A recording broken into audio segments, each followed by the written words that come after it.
Number 10 लोकी। तो लोकी इस list का एक ऐसा कैरेक्टर है जो कि यहाँ पे अपनी पावर्स की वजह से कम और अपने स्टोरी आर्क की वजह से ज्यादा है। वैसे तो ओडिन ने लोकी को एक नॉर्मल एसगार्डियन बना दिया था, पर अंदर से अभी भी वो एक फ्रॉस्ट जायंट है, यानी कि उसके जो फिजिक है वो बिल्कुल फ्रॉस्ट जायंट जैसे है। वो काफी ज्यादा ड्यूरेबल है और इसीलिए उसे मारना तो काफी ज्यादा मुश्किल है ही, पर इसके ऊपर लोकी मास्टर ऑफ इल्यूजन है और उसकी यही आर्ट उसे बार बार मौत को छू के ठग से वापस आने में हेल्प करती है। और लोकी की इसी बात को खुद लोकी ने काफी ज्यादा ब्यूटीफुली एक्सप्लेन किया है।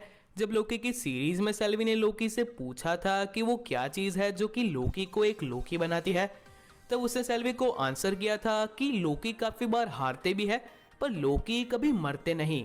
एंड लोकी ने अपनी सिनेमैटिक हिस्ट्री में इस चीज को प्रूव किया है। जब थॉर की फर्स्ट मूवी में वो बाइफ्रॉस्ट से कूद गया था पर फिर भी वो जिंदा था। थॉर के सेकंड मूवी में कर्स के हाथों उसकी डेथ हुई पर फिर भी वो जिंदा था। और अब थैनोस के हाथों हमें लोकी की डेथ दिखाई गई, पर फिर भी अल्टरनेट टाइमलाइन का लोकी अभी भी एमसीयू में है। और हाँ, कॉमिक्स में तो लोकी ने हेला को कन्विंस करके बुक ऑफ हेल्थ से अपना नाम हटवा लिया था, यानी कि लोकी बिल्कुल ही इमॉर्टल है और वो लाइफ के साइकिल से कभी भी बाहर नहीं निकलेगा। अगर कोई लोकी को मार भी देता है तो उसका रिकारनेशन यानी कि पुनर्जन्म हो जाएगा, और इसीलिए लोकी का इस लिस्ट में आना तो बनता है। Number 9 captain Marvel. तो कैरल डैनवर्स को जब लाइट स्पीड इंजन से पावर मिली तब उस चीज ने उसकी स्ट्रेंथ और ड्यूरेबिलिटी को तो काफी इंक्रीज किया ही, साथ ही साथ उसकी एजिंग को भी बिल्कुल पॉज कर दिया या फिर काफी हद तक स्लो कर दिया।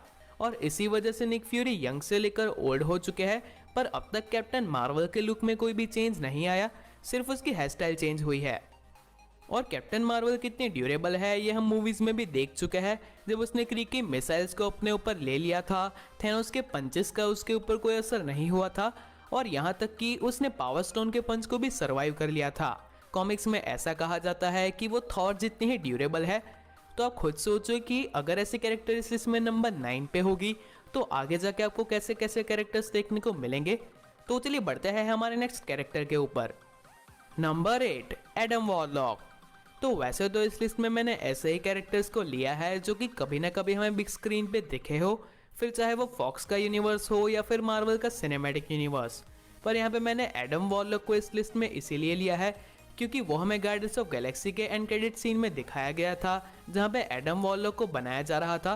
तो वो मार्वल के सिनेमैटिक यूनिवर्स में एग्जिस्ट करता है, फिर भले ही वो हमें मूवीज वगैरह में ना दिखा हो, और इसीलिए मैंने इस कैरेक्टर को इस लिस्ट में लिया है। और अगर मैं कॉमिक्स की बात करूंगा तो एडम वॉरलॉक इस लिस्ट में और भी आगे होगा, क्योंकि उसका ड्यूरेबिलिटी काउंट मार्वल की ऑफिशियल वेबसाइट पे 6 है, जो कि थॉर और कैप्टन मार्वल के साथ मैच होता है। यानी कि एडम वॉरलॉक काफी ज्यादा ड्यूरेबल तो है ही, इसी के साथ साथ उसके पास रेजरेक्शन की एबिलिटी है। अगर कोई एडम वॉरलॉक को मार भी देता है तो जैसा ककून हमें गार्डियंस ऑफ द गैलेक्सी की मूवी में दिखा था, ठीक वैसा ही ककून एडम वॉरलॉक यूनिवर्स के किसी और एंड पे फॉर्म करता है और अपनी नई बॉडी को उसके अंदर बना के अपनी कॉन्शियसनेस को वहां पे ट्रांसफर कर देता है। यानी कि एडम वॉरलॉक कभी भी नहीं मर सकता। Number 7 vision. तो वैसे तो मार्वल के यूनिवर्स में विजन को काफी ज्यादा अंडररेटेड दिखाया गया है, जहां पे कॉर्वस ग्लेव आके भी विजन को मार चुका है।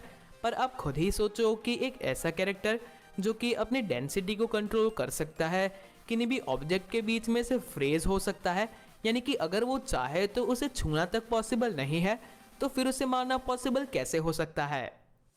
अल्ट्रॉन ने अपने लिए जिस परफेक्ट बॉडी को डिजाइन किया था वो बॉडी विजन के पास है। विजन पूरा वाइब्रेनियम का बना हुआ है, यानी कि उसकी पूरी बॉडी कैप्टन की शील्ड की तरह टफ है और इसलिए उसे मार पाना काफी ज्यादा मुश्किल है। इसके ऊपर से विजन एक रोबोट है, इसलिए उसकी एजिंग भी नहीं होती और उसे रेजरेक्ट भी किया जा सकता है।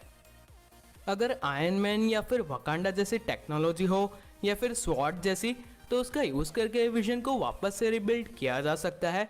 और हाँ, इसी के साथ साथ आपको एक एनर्जी सोर्स भी चाहिए, जो कि विजन को बनाते वक्त थॉर की लाइटनिंग थी और स्वॉर्ड वालों ने वांडा के मैजिक का यूज किया था। और अगर इन सब के बाद भी विजन को जिंदा ना किया गया तो वांडा तो है ही विजन को जिंदा करने के लिए। Number 6 silver surfer. तो सिल्वर सर्फर को गैलेक्टस ने पावर कॉस्मिक का यूज करके बनाया था। सिल्वर सर्फर पूरी तरीके से इमॉर्टल और इंडिस्ट्रक्टिबल है, उसे फूड वगैरह की भी जरूरत नहीं है क्योंकि उसकी कोई फिजिकल बॉडी नहीं है, वो प्योर एनर्जी का बना हुआ है। सिल्वर सर्फर काफ़ी ज़्यादा टफ है, वो स्पेस की एक्सट्रीम कंडीशंस में भी ट्रैवल कर सकता है, ब्लैक होल्स के थ्रू भी मूव कर सकता है और इसीलिए उसका ड्यूरेबिलिटी काउंट मार्वल की ऑफिशियल वेबसाइट पे 7 बताया गया है, जो कि कैप्टन मार्वल, थॉर वगैरह से भी ज़्यादा है। सिल्वर सर्फर अपनी सिल्वर स्किन की मदद से किसी भी एनर्जी को एब्जॉर्ब कर सकता है, यानी कि एनर्जी बेस्ड अटैक का उसके ऊपर कोई इफेक्ट नहीं होता।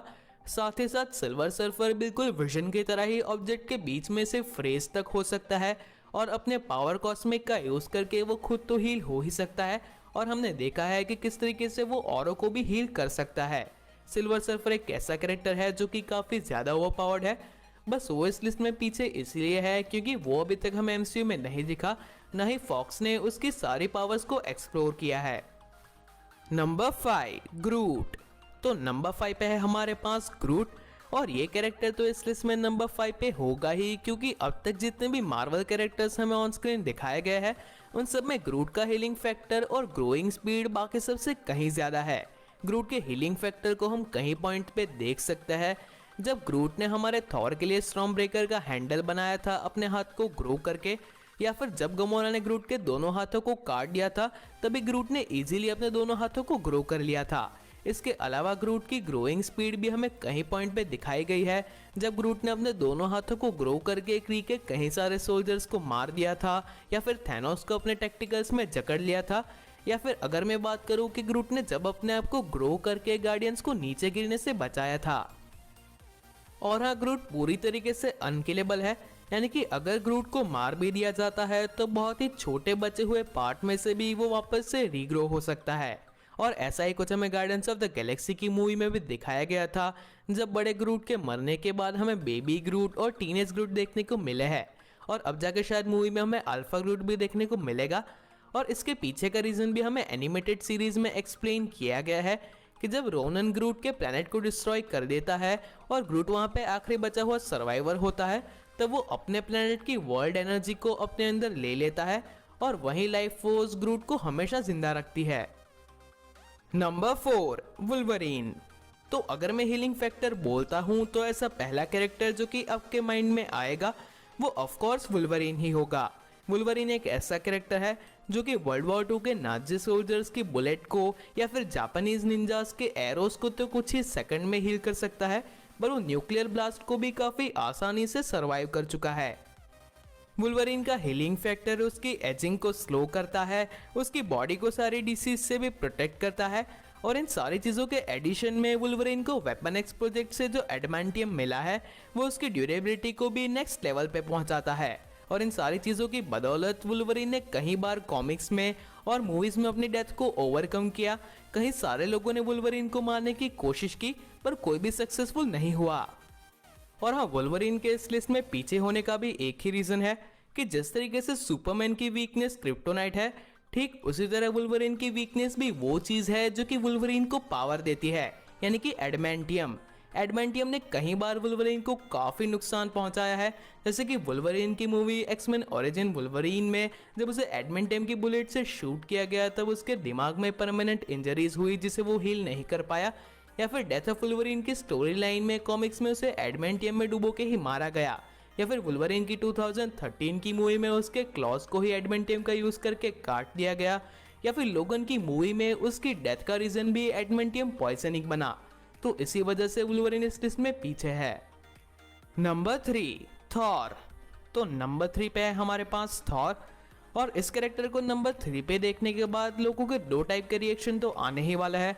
कुछ लोग ऐसे होंगे एमसीयू के फैंस जो कि काफ़ी ज़्यादा हिट देने लगेंगे थॉर को नंबर 3 पे रखने के लिए, और कुछ लोग वंडर करेंगे कि वुल्वरीन से आगे थॉर कैसे हो सकता है।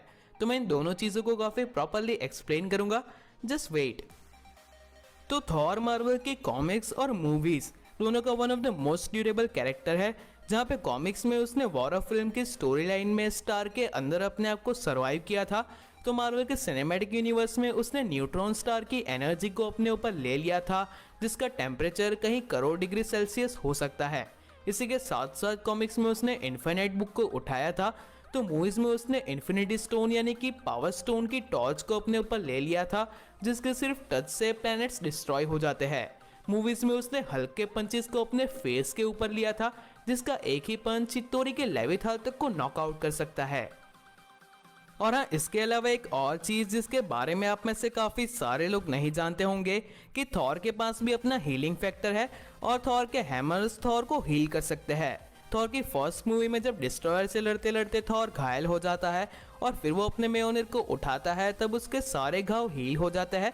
और ठीक इसी तरह जब एंड गेम में थॉर पूरी तरीके से बर्न हो चुका होता है और फिर वो अपने स्टॉर्म ब्रेकर को लेके वकांडा आता है, तब वो पूरी तरीके से ठीक होता है। तो यहाँ पे थॉर के जो हैमर्स है वो तो सिर्फ थॉर की पावर को फोकस करते हैं, एक्चुअली में थॉर खुद ही अपने आप को हील कर सकता है।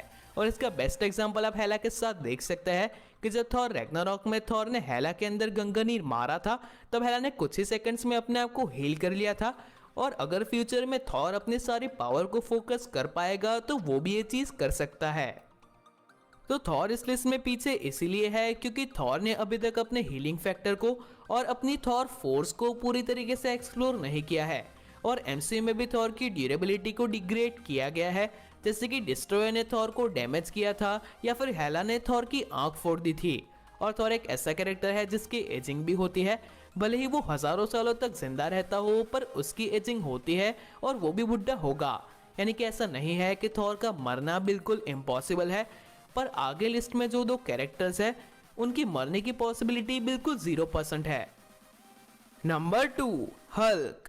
तो अगर आप सिर्फ मार्वल की मूवीज देख के यहाँ पे आए हो तो हल्क का नंबर 2 पे होना, वो भी वुल्वरीन और थॉर से आगे, आपको सरप्राइज कर सकता है।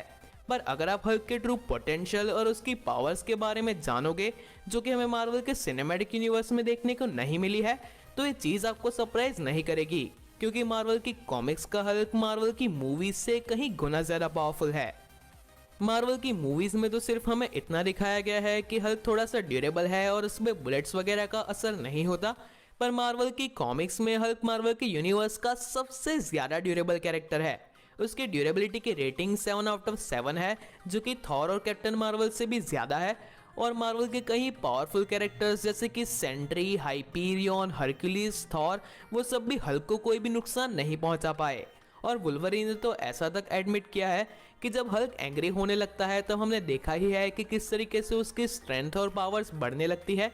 ठीक उसी तरह हल्क की ड्यूरेबिलिटी भी बढ़ने लगती है और फिर तो वुल्वरीन का एडमेंटियम भी हल्क की स्किन को पेनिट्रेट नहीं कर सकता। और हम मार्वल की मूवीज में तो हमें सिर्फ हल्क के हीलिंग फैक्टर की ग्लिम्स दिखाई गई है कि किस तरह हल्क की पहली मूवी में उसने अपने घावों को हील किया और किस तरह थॉर की रैग्नारॉक